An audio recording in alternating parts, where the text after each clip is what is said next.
We are here to bring you everything and anything surrounding Porsche. I'm Mike. I'm Aaron. And this is PCar Talk. I'm ready. All right. Randy. Yeah, welcome to another episode of PCar Talk. I'm Mike. And I'm Aaron. We want to thank JRZ. They're the only ones that basically on our sponsorship that seems to care about us, because they're the ones that stepped up to the plate to sponsor us. Everybody we've reached out to help sponsor us, they don't seem to care about what PCar Talk's doing. Nah, I mean, I guess we had Soul Performance on there. That's yeah, I mean, kind of. Like, we still paid at cost, or I say we, and I mean I paid cost for, like, something for their product. But we want to, like, I don't want to take away from JRZ. I don't want to get into that. JRZ, like, we appreciate what they're doing for us. They've stepped up to the plate. They're a reputable brand. They do on-road, off-road track stuff. We definitely appreciate every piece of sponsorship they've given to us. And as a sponsor, good for them. We're in 100 countries worldwide hitting them. And JRZ is an international company. So good for JRZ for stepping up to the plate and reaching all of those people. All of these other sponsors that didn't want to, like, jump in, or like we reached out to and told us to basically, like, we don't have enough downloads, they can go fuck themselves.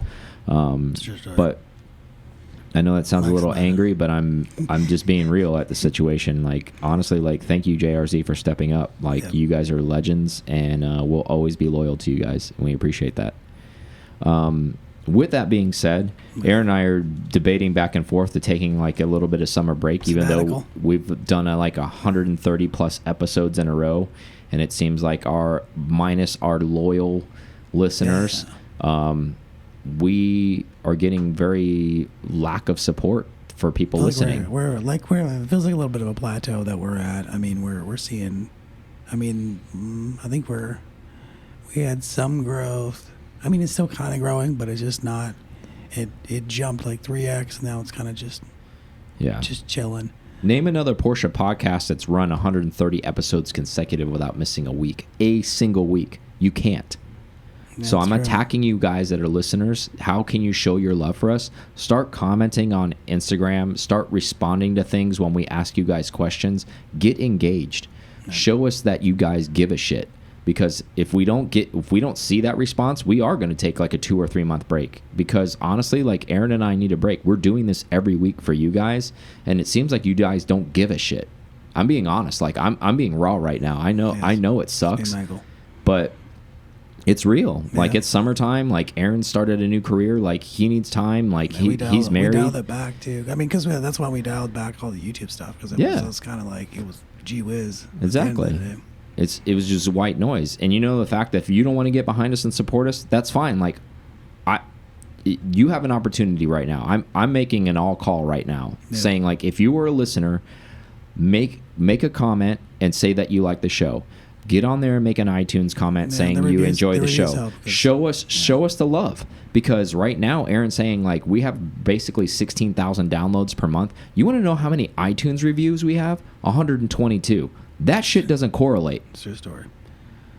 On YouTube, we have 1,670 followers, and we have 50,000 downloads on videos. That shit doesn't correlate. So stop being lazy and help us out and let us know that you give a shit. Or don't, and then this thing will just go away. Either way, Aaron and I are going to be good either way. Because right now the content's for you guys, like, really makes it, like, and it shows that we've made it for you guys, because who else is running 130 weeks consecutive? Do the math on that. Do the math on that, guys.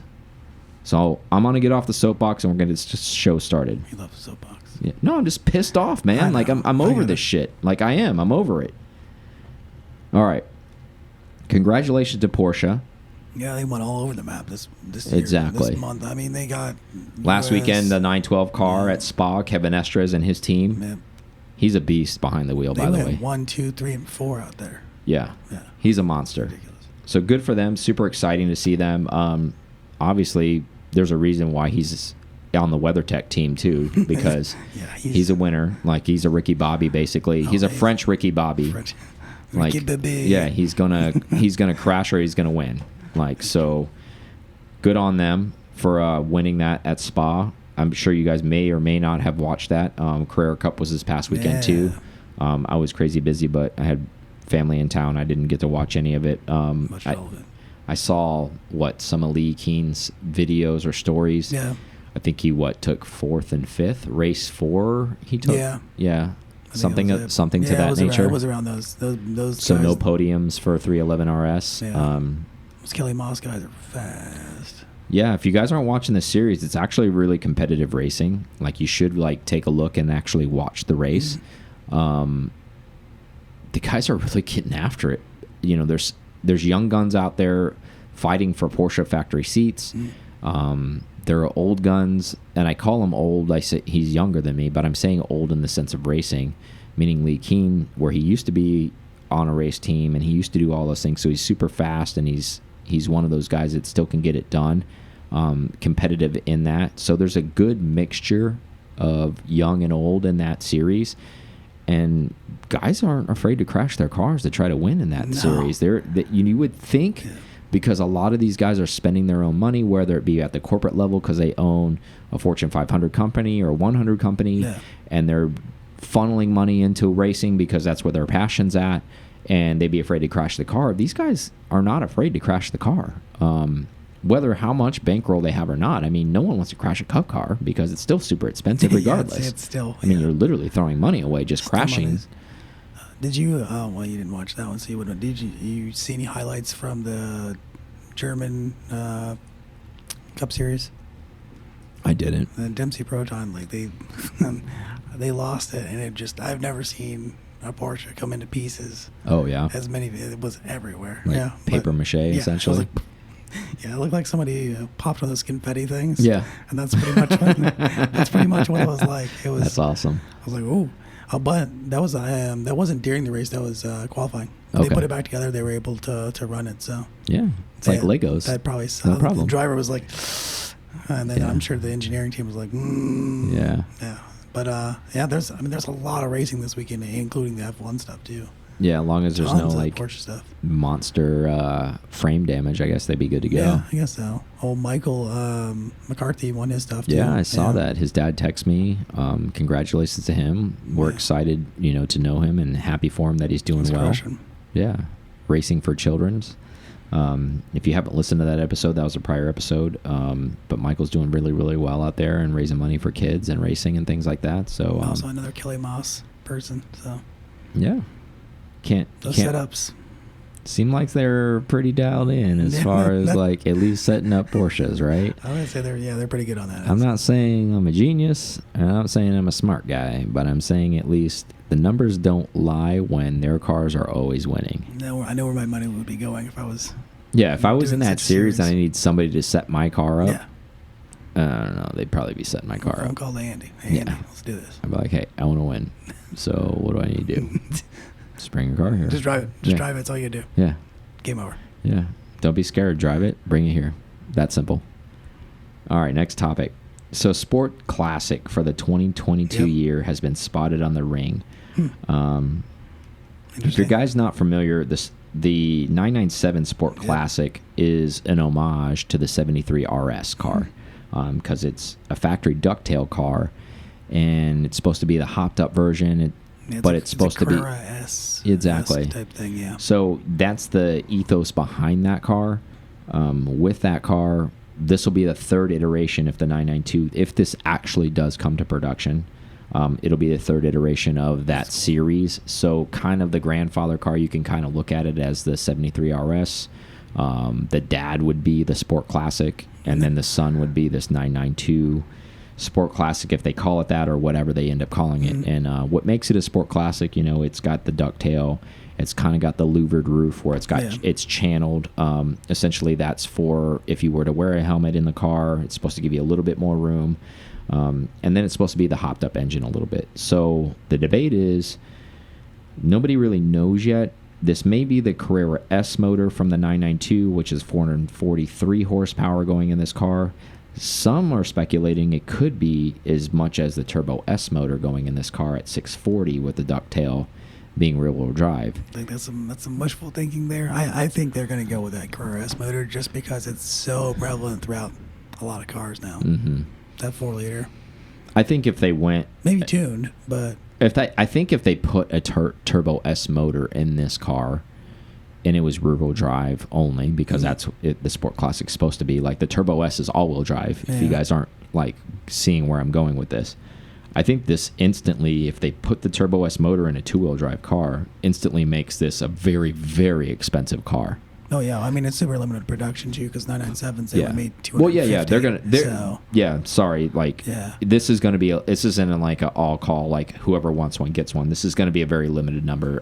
So, I mean, probably a couple hundred, maybe tops. Yeah. But if they did that, man, this is basically would be an rear-wheel drive duck-tailed GT2 essentially. Pretty cool. With limited ability, I mean, that's actually, and it's not like it's not like it's impossible for them to do it, because all of the chassis are pretty much the same, so they could throw that together if they wanted to do that. But I'm with you on this. I think they would probably go with the Carrera S motor. Not that that's like, we've driven the Carrera S. It's a stout car. And they might lighten this one up. They might. I wonder if they'll do a little I think it'll probably T treatment. Yeah, so with the Sport Classic, they did do that. So they did try to do where they could do things like they did door pulls, they did lightweight glass where they could. They tried to lighten stuff up, at least on the 997 generation. I wouldn't be surprised to see that carry over a little bit more on this one as well. And actually, it might even get a little bit more love than that, because it might get some of the trickled down GT stuff where it might get a carbon fiber hood, as opposed to where it was aluminum hood in 997. Yeah. So it might get a little bit more carbon fiber. So it might still get even more lighter in the aspect of that.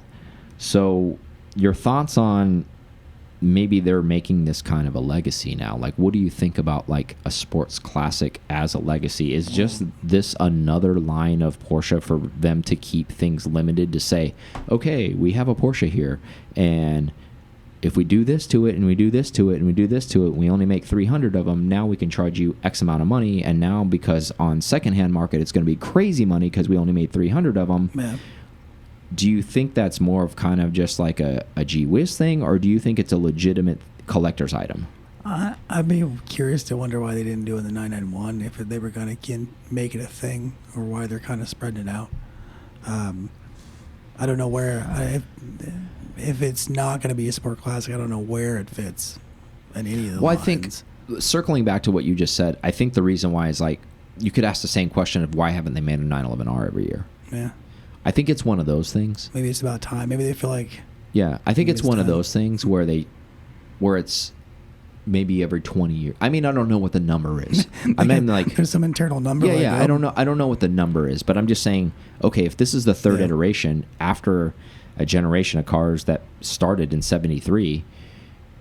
That's a long time, right? Like, to only make 3 different type of models of this? I wonder, I mean, not that I think the 997 and 991 are kind of close in body style, but I think the 992 is far enough away from the 997 that maybe that makes sense, where it's like, maybe. It's a totally new platform, or wide-bodied. Maybe somebody didn't care in the last generation of developers, and then somebody does now. I think it's going to be a cool thing if they do it. Do you think they're going to go with the whitish off-white with silver stripes like they did on 997? Do you think they're going to go all the way back to the white on, script type thing? It's hard to say, because I know they're not going to do what they did last generation, because Porsche's not like that. They're not going to like do cookie cutter stuff. The second thing you just said, I think, has a stronger possibility than the first thing you said. They've been doing a lot of retro vintage. I wouldn't be surprised to see Carrera RS script old school style on it, or it would say maybe sports classic instead of Carrera RS. Carbon buckets, houndstooth inserts. Yeah, something to that effect. Throwback dials maybe would be nice. Like the anniversary 911. Kind of. And as we know, here's the secret Easter egg where I was going to come out with before we close on this topic is, I bitched and moaned about it before, and maybe this was offline and online when we talked about it, where base Carreras you can't get in manuals. Yep, maybe. This is a Carrera S. As we know in 992 Carrera S's, you can get them in manuals. Maybe, hopefully they've got the nutsack to do this. I would force everyone, if you made 250 of them, they would all be manuals, whether you want it or not. And like, you're like, well, I want a PDK. And you're like, okay, well, then you're not buying this car. Yeah, I think, and to your point. And I think if earlier, they did that, true home run when they do that. And I think to your point earlier about it being too many variants in the lines, I think if they always stick to the trueness of it, making it special enough and limited, they'll never have an issue with it, with having too many variants, because it's not going to be produced forever. Of course. It's not. I mean, something kind of and special. I think that's how you make this special. Like, I think you almost force people into an avenue. Like, it may not be legendary right when it comes out, but over time, like a fine wine, it'll age properly. If you make this car, like you said earlier, if they designate a color, whatever that color is, the pellet wheel is endless with Porsche. So we're not going to speculate on that. But whatever but I think it would be even better if they actually picked a specific color and said, whatever the number is, if they're going to make 200, 250, 300, whatever that number is, all 300 are that color. All 300 are manual. All 300 have houndstooth. All 300 have throwback dials. Like, I honestly believe they should not give the customer base, no matter how much money you have and how much you whine or whatever the hell you are, and like in the Porsche lineup and how big of a baller you are, I think they should actually call the shot on this, because they're the shot callers, to say, this is what this car is going to look like. You either buy it or you don't. Would you would you have any concession to it being plain white, or then having like 3 different script choices? Like, so you can have it plain white. If it's going to be white. Yeah. Honestly, like, if it's that low in numbers, I think they should all just be the same. And like, what's going to designate, and then the cockfight begins of, oh, I'm number 7. Oh, well, you're 100. Like, I think it needs to get that finite. In my personal opinion, that's where I think it needs to be, instead of being like, well, mine's got houndstooth and yours is agate gray and mine's slate gray, and then I actually have the LMP headlights on mine and you have the standard headlights. Fuck all that noise. Everybody gets the same shit, and they're all just going to be badass. And if you're number 7 and you squawking about being a badass because you're number 7 to Mr. 100, then you fight that out. But from Porsche, from a standpoint, everything's leaving here the exact same. And I think from their standpoint, that would be more like the throwback to like the shit they used to do back when they had G-body, like Club Sports or whatever they used to do. Be like, they're all leaving this way. Your option is yes or no. Those are your options. Pretty strong check option. Yes, check no. You in or you out? You out? All right, next. Oh, you're out? Next. Yep. I mean, seriously, I really think it needs to, if they go back to the simple stuff, that shit works, as opposed to giving up people all of because there's other cars to buy in Porsche if you want to get that wild with shit. It's true. And they'll, especially for that, I'm sure the cost is going to be GT cost. So, and they pamper people on all those other cars. So why continue the pampering with this car? This is an opportunity for them to step out if they're going to make something super, super limited, 200-300 cars. Don't pamper them. Be like, this is what the car is. You either want it or you don't. It's that simple. Well, I don't like white. Okay. See ya. I got 1,000 other people who want white. Yep. So, I mean, I think he's going to be badass. Whether or not they come out with it, who knows? I mean, that's the other thing, too. They may not make it. Yeah, this could be a lot of curveballs. Like, as we know from Porsche, they like to throw a lot of them. So we don't know what they're throwing. We don't know what we're going to get. This could just be the lowered version of their Safari car someday. Who knows? Because we've spied a lifted version of one with a ducktail. Could just be in low mode. Yeah. Yeah. With different wheel specs on it. Who knows? Just turn the dial. We don't know. Interesting enough to say. Good topic to talk about. Yeah. Let's take a quick break and then we'll come back. Thank you guys listening to PCar Talk so much. We appreciate you guys so much. I can't say that enough. Everything we're doing is trying to bring the community closer together. We definitely appreciate that.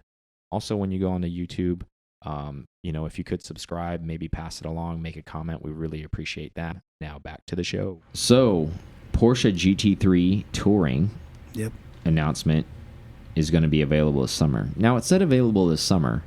I think that meant like available to order. Like, I don't mean like it's going to be delivered this summer, because it's clearly May. Yeah, but I thought that people were getting orders for the tail, no tail, like these orders the same time. They were kind of like, people have said, at least they've told us verbally. I mean, we didn't confirm with like, show me the email, but at least they've said that they've gotten like offers. I've heard more than one. Well, we've heard, So, with that being said, do you think offering another GT3 Touring, does this kind of solidify moving forward in the GT3 lineup from now on, since this is kind of like the second time this has happened? Yeah, 2 for 2. With the generations, I mean. Yeah. Is this going to be a staple within the GT3 lineup? Is this going to be a stapled option? Like, so there's going to be a GT3 Touring, there's going to be a GT3, there's going to be a GT3 RS. So of those three, are those going to be the pillars, basically, moving on, as long as they make GT cars, in your opinion? Yeah, I was doing some quick math. Yeah, I think so. I think they're going to get themselves up to at least 5 in that lineup or so, and then they'll be good. I mean, it's just something everybody wants. It obviously sold out last time. Well, there's a huge demand for it, right? Yeah. The numbers don't lie. And I think the interesting thing about the GT3, this is totally circumstantial. I didn't write this so this would happen, but the last topic that we talked about before break, as far as forcing them to be in a manual, all GT3 Tourings are manual cars. So like, you don't even, when you Google search to buy a GT3 Touring, you don't need to wonder if it's a PDK car or not. It's a manual car. You don't have to scroll down and be like, exactly. They're all manuals. Yeah. Nice. Do you think that's going to happen with this car as well? Are they going to carry that forward? I think it might be both, because I feel like I don't know. I think they might split it, because if they wanted to do that, they could have made all manual GT3s. I mean, I think they'll split it just because of that case, and they might even up the number of Tourings from the last time. Yeah. As far as just amount, just because they can, and they don't want to cause all the car flipping and everything that happened before. I think that they will keep them only manuals only, because otherwise they'll probably say, if you want a PDK car, buy the GT3 with the wing. Because I feel like the purpose of the GT3 Touring is for it to be a manual. The experience. Is because it is supposed to be slower. Clearly it doesn't have the downforce. Well, that's what that Sport Classic, quote unquote, is. It's really a GT3 Touring with the ducktail, but nobody's talking about it. That's exactly. That's probably what that from earlier. Yeah, and I agree with you. It could be. But what I'm getting at is, I think they should keep that, because then that'll kind of give it. If you do it 2 times in a row, now you kind of have an understanding. At least the public consumer knowledge understands that. Okay, GT3 Touring manual only. If I want a PDK car, I shouldn't even think about trying to get one of those cars. I think if they allow PDK cars happen in the GT3 Touring, it really dilutes what a GT3 Touring is supposed to be, in my personal opinion. So like everybody ends up talking, do you think this is going to be the last manual? I mean, I don't see anything past the 992 series if they keep making it being a manual. I think they're just going to go full PDK. I think they're finally going to pull the trigger and do whatever that next series is. I disagree with you, because I think as long as they're making that car, I feel like Andy has finally realized, and we've seen it on video, and he's on record by saying this. We thought we knew what the customers wanted. Now we're just offering both, because we thought PDK was the way to go, but there's just so many people want manual. As a result, when they offered the manual in the .2, 70% of the manual GT3s in the world went to the US. So, and the expectation from some of the stuff that I read and some of the people I've spoken to, that they're actually expecting that number to be higher this time around, even with the 992, even though they sold a ton of them before, and people are hanging on to them. The 992, well, let's just call it a .1, because we know they're going to make another gen. Yep. They're expecting it to be 80-85% of those cars to be manual cars. That's cool. So I don't think they'll stop, in my personal opinion, because if 85% of, I don't know, say you make 2,500 worldwide, if 85% of them are manual, I guess that's where you're making your money. why would you do that? Because now you're leaving money on the table, because now people are trading secondhand cars that Porsche has zero control over now. If they make another gen after that it's PDK only, as you were saying, now nobody wants that car. I mean, there's still going to be people who want it. Don't get me wrong. They're still going to sell out. But I'm saying the interest level. Yeah, you're wasting your 80% interest. Let's take a waiting list at a dealership and just hypothetically say currently right now, because you can order a manual, say it's 1,000 people deep for allocations. Well, when it goes to PDK only, maybe there's only like 300 people deep. But either way, it doesn't matter to Porsche. They're selling out, right? But what it does to the secondhand market is makes it kind of crazy, because now all those manual cars that they're not making manuals anymore start trading hands at a premium, because people are, well, it's less manual, bro. It's less manual. And they start pushing it off onto people that way, and then people get in a frenzy, and then they overpay for stuff. So that's what happens. Friends making other friends. Yeah. Pressure.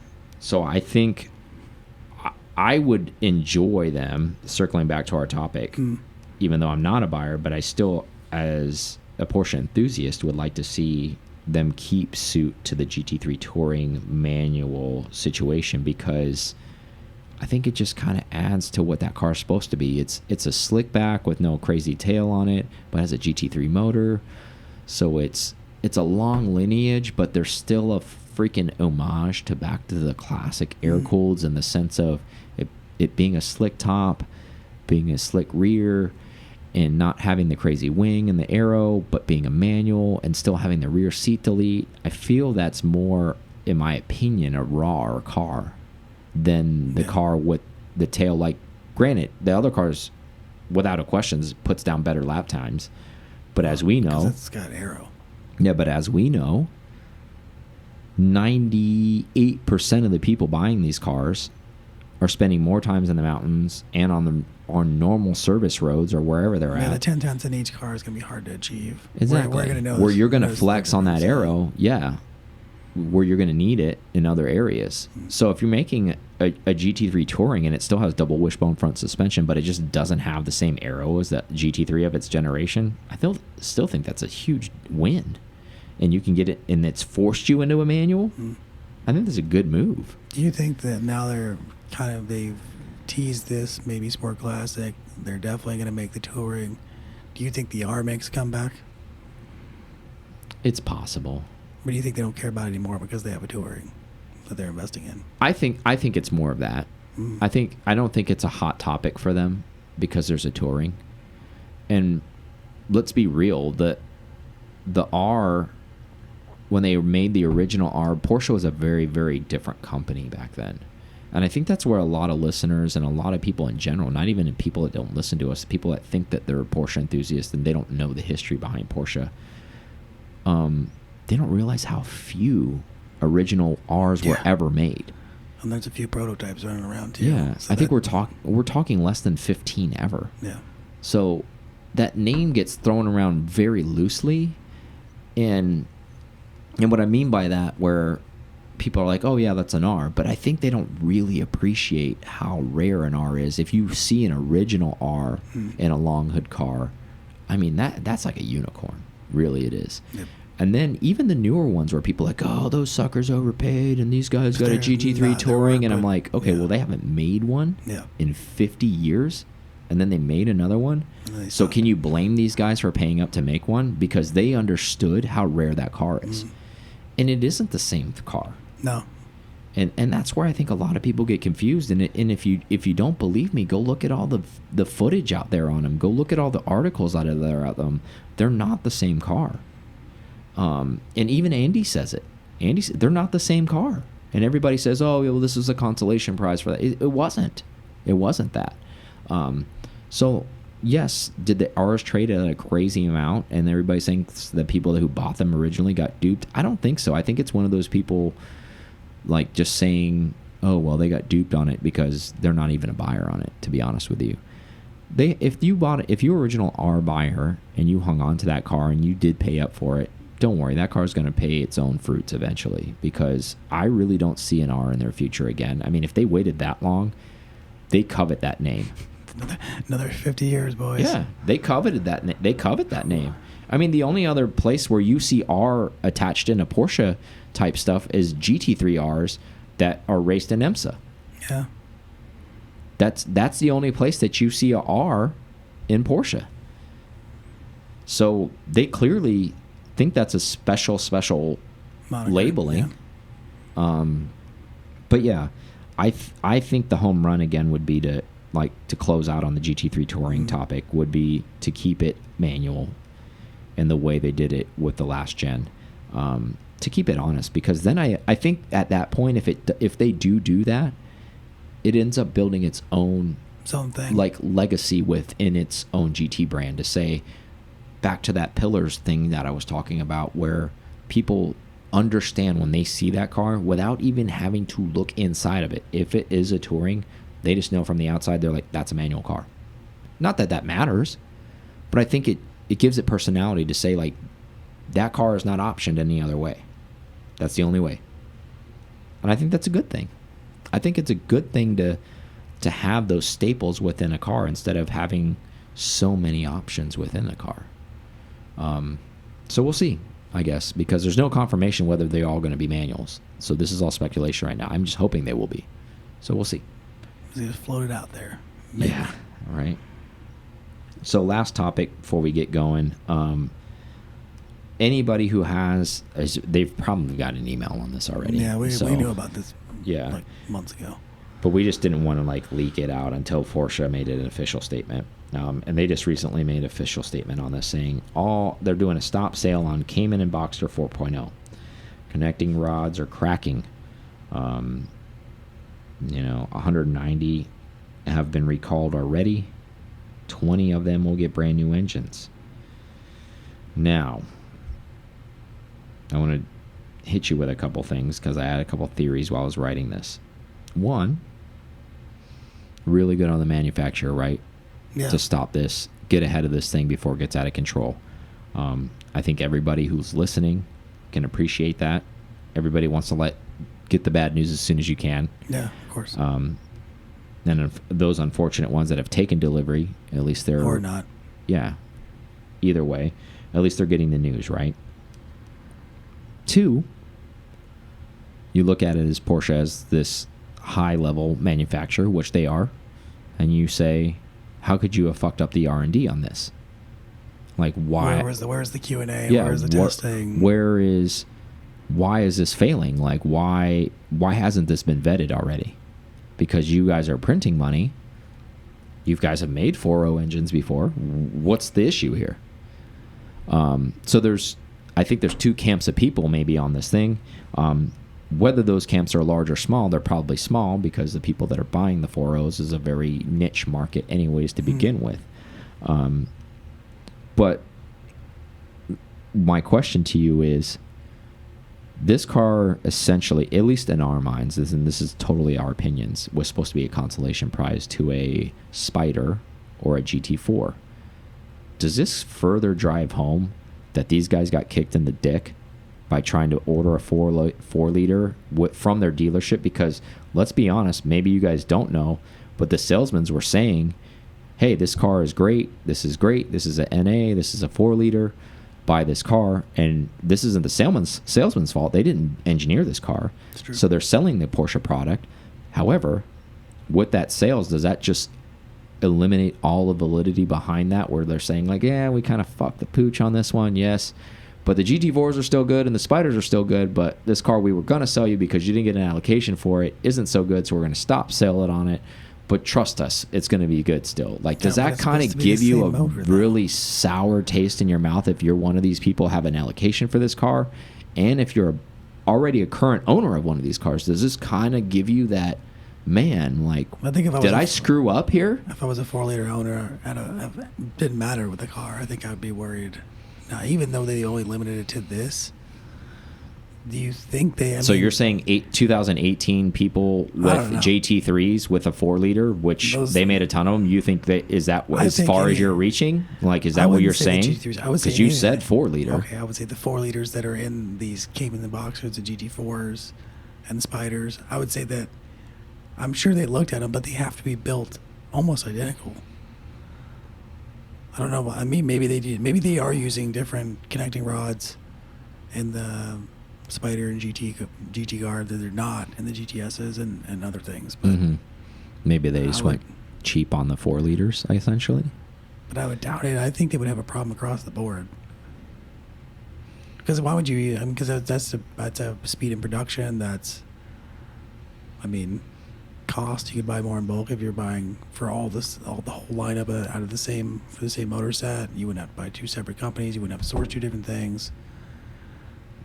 I think it may be a bigger problem than there. I think it might be a small scale. I think it's maybe a little sample of what's happening, but I think it could be a. So you're thinking eventually there's going to be a rollout recall message on like new GT4 cars. There's going to be a. You got a 4 liter, you got trouble. That's what I think. Good theory. I mean, time will tell. Like the thing that we don't like to talk about, that the IMS bearing. I mean, that was a bigger. I know it may not have been initially. I don't know how it was done. We weren't there back then. But I mean, it was throughout the whole entire line. Yeah, it's entirely possible. I guess there's only one way to tell, right? Like time. And if you don't know how manufacturing really works, you got to have X amount of failures before they deem it an issue where it's a common occurrence. Yeah. So where it's not an outlier. So then, all that stuff, yeah. Yeah, it really sucks to be maybe holding that hand grenade if you are a new GT4 owner or a new Spider owner, wondering if you're in that category. Honestly, I don't know if those correlate, in my personal opinion. Yeah. I think these cars are cheaper for a reason. And this might be one of the ailing reasons why it's cheaper, because maybe they use different components. And now they've bitten themselves on the ass by trying to go cheaper. And now they're going to end up spending more money to rectify this situation when they probably should have done it from the very beginning. That's just my personal opinion behind it. I don't have any information to base that on. But clearly from a price standpoint, they're a lot less. So I think they thought they were going to get away with doing this. And clearly, if they're having these issues, being able to offer something like, oh, hey, we can offer a 4 liter and we got this in. And it cost us this bottom line. Yeah.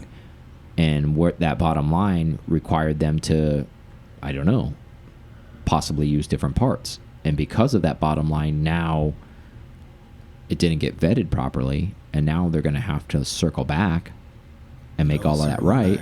And where they could have just paid up from the beginning and maybe. So what I'm getting at is Porsche's going to eat the dollars on this, unfortunately. Not the first time. No, it isn't. But the good thing is, from a positive standpoint, at least they're doing it. Yeah. They could be one of those people that are just denying it. Or they could, or like you said, they could be waiting until it's even larger scale, or they have a number where, hey, we need to address it. So, absolutely. I think good on them that they're addressing it. I think it's such a low number now anyways. It doesn't matter because obviously Europe is the one taking mainly deliveries. I haven't even seen one of these yet in the U.S. I'm not saying they don't exist, but I just said the numbers earlier, 190 and then 20 of them getting to Hunan. Like, that's such a low number. And there hasn't been a copious amount of events that you and I have been to, and people are flaunting one of these around. Yep. So, it's true. Yes, there's been press cars with these, but that's about the hoopla that we've seen with them. We haven't seen them really like roaming around in the wild. And there hasn't been any speak of any GT4, new GT4s or Spiders failing. Nope. And those all been delivered, and whether people are getting after it in those cars is debatable. However, nothing yet. You haven't seen any squeaky wheels come from them, where people are saying, like, my car has failed. Or like, we haven't seen any of that stuff. So, so to close on that topic, do you think, I mean, it's easy to say yes or no on this, but it's kind of a loaded question. Do you think it was kind of a bad idea to even just offer even a consolation prize to this car, essentially? And when I say to the cars, I mean to the GT cars, like the Spider and the GT4. Should they just kept it in the sense of like saying, hey, maybe next run you can get an allocation, and just left it at that? Yeah, because if that really is the case, and even if it's not, I mean, I think whatever process they went through and thinking about, hey, we're going to give the customer something a little bit better than we currently have, probably more thought out next time. Because I think this car was advertised as you're getting 85% of a Spider if you bought the Boxster 4.0. You're getting 85% of a GT4 if you're buying the Cayman 4.0. That's the way this thing was pushed. I don't think it may have been a consolation prize. I think it is, but I also think it was another, sales line there. Like, oh, hey, well, you might not be a GT customer, but you're a GTS customer, and you need a 4-liter because, and you're almost getting that car, but you're not paying what, $120,000. And I know you're supposed to take delivery this month, but you got to wait 6 more months because we're having a rod connecting issue that's cracking. So the good news is at least your car's not going to fail, and you got to wait 6 more months. So it's almost kind of a spinster thing, however you spin it, right? Yeah. So if you're on the receiving end of that news, you could be A, a believer, or B, pissed off. I'd be pissed off. I mean, that's just me. I'd be like, why don't you guys just make it right for the first time? So like, I've been waiting for a car all this time, and now I got to wait longer. So my car's gonna get delivered in winter, and I have a convertible, and I live in Connecticut. Awesome. His real conversation is, why didn't I buy a 911? Yeah. Well, I mean, yes and no, but I mean, you're buying a 4-liter, like Boxster Cayman. I'll tell you this, like, this is sidebar note. Our buddy Corey, he built a 3.8 in his Cayman, and we were on the road, and that thing ran by, and that thing was howling like a GT car, and man, that thing is fast. Yeah, nice. So it doesn't all matter what the badge is at the end of the day. Yep, as long as it's a Porsche. Exactly. Well, I mean, he built that 3.8, so what I'm getting at is, just because it have a GT badge, you know what I'm saying? Yep. Like, if it has the strong 4-liter in it, that might have been the move. But right now, it's kind of like you're waffling around with it. It's, well, what the hell's going on here? Like, I appreciate you guys finding the problem, but why don't you just make it right from the first time? What the fuck is going on now? Now I'm going to worry about this thing grenading all the time? You're going to give me a 10-year warranty like they did on, like, Gen 1 991 GT, GT3s? They might be. Like, everybody's got the scaries in them now? Like, they're worried about the boogeyman? Yeah. Is that going to happen? Are they going to get bit? What's going to happen with this? More to follow on it. When Porsche comes out with maybe what the CPO is going to be on these cars that were affected. So do you think, now that we're kind of seeing, or now that we've seen an issue with this, do you think 4 liters is as big as they go?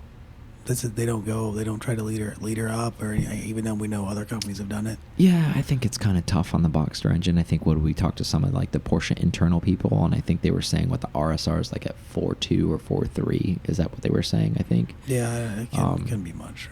It's around there. It's like 4.2, 4.3. I think on the RSR car, and that thing's capped, right? So, yeah, I mean, you sure it's not a 5-liter? It might be.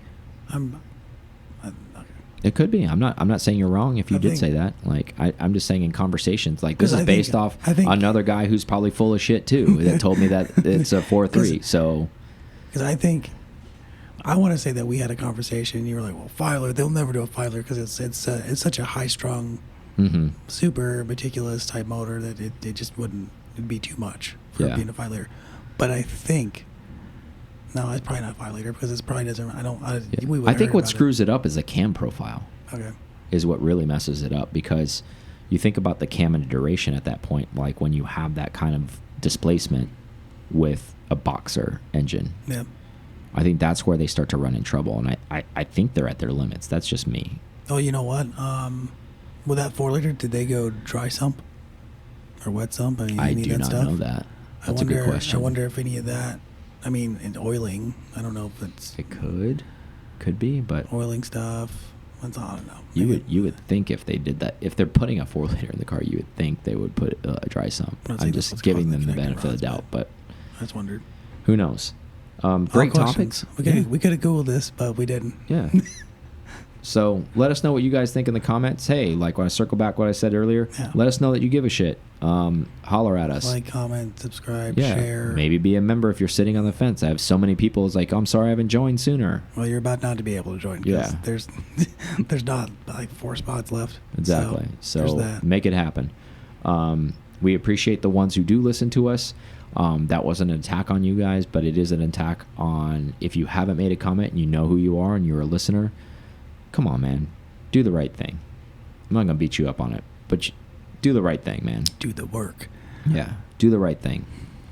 Let us know you're out there. All right? We'll see you guys soon. See ya. Thank you so much for listening to this episode of PCar Talk. Connect with us on Instagram at PCar Talk or online at PCarTalk.com.